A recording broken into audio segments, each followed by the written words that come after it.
Hey guys, in a previous video I showed you how a scan tool can help pinpoint a misfiring from an engine very quickly.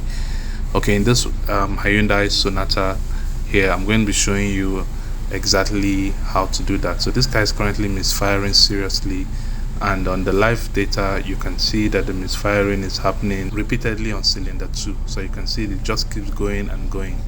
On further inspection, the fault was narrowed down to a faulty ignition coil.